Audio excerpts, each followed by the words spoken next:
కాకినాడ జిల్లా పెదపొడి మండలం కుమారప్రియం గ్రామంలో మంచినీటి సరఫరా ట్యాంకుపై ఉన్న పాత స్లాబ్ శిథిలమవుతూ ప్రమాదకరంగా మారిన నేపథ్యంలో గ్రామ సర్పంచ్ బిరద వీరవెంకట సత్యనారాయణ స్వామి, పంచాయతీ కార్యదర్శి వీరస్వామి గ్రామ పెద్దలు కలిసి తగిన చర్యలు తీసుకున్నారు.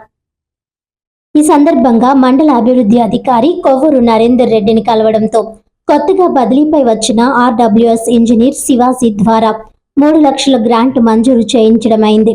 శివాజీ స్వయంగా ట్యాంకు పైకి వెళ్లి పాత స్లాబ్ను పరిశీలించి కొత్త స్లాబ్ వేసే ఏర్పాట్లు చేశారు. పనుల పురోగతిని డిప్యూటీ ఎంపీడీఓ మేడపటి సత్యనారాయణ రెడ్డి పరిశీలించి సంతృప్తి వ్యక్తం చేశారు. అలాగే ట్యాంక్ కింద ఫ్లోరింగ్, నీటి ప్రవాహానికి ప్లాస్టింగ్ పనులు కూడా చేపట్టారు. ఈ చర్యలతో గ్రామ ప్రజల్లో విశేష సంతృప్తి వ్యక్తమవుతోంది.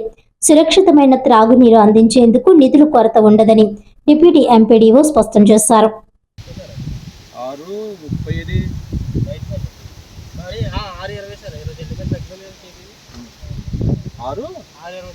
బయట నుంచి బయటికి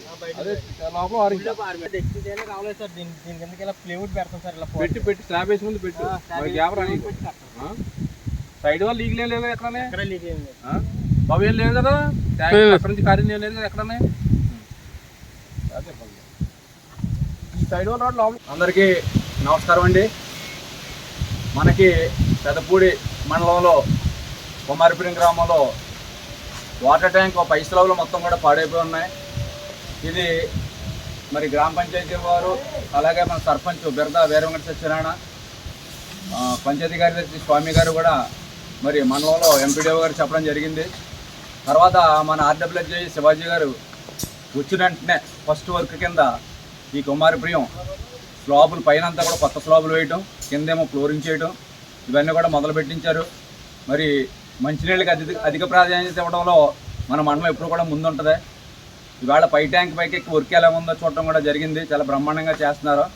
మరి దీని ఎస్టిమేట్ రమారమి 3 లక్షల రూపాయలు అనుకుంటున్నాం. కొంచెం పెరగొచ్చు కూడా ఇంకా, ఎందుకంటే వర్క్ చాలా నాణ్యంగా చేస్తున్నారు. సర్పంచ్ గారు అలాగే కార్యదర్శి గారు కూడా దగ్గరుండి చేస్తున్నారు. తరచూ మన ఆర్డబ్ల్యూజీ శివాజీ గారు రావడం జరిగింది. ఈరోజు మరి కుమారపురం గ్రామంలో రక్షిత మంచినీళ్లు సప్లై చేయడానికి మరి మండలం నుంచి మనం ఈ రకంగా కృషి చేస్తామని చెప్పేసి మీ అందరికీ తెలియజేస్తున్నామండి. అందరికీ నమస్కారం.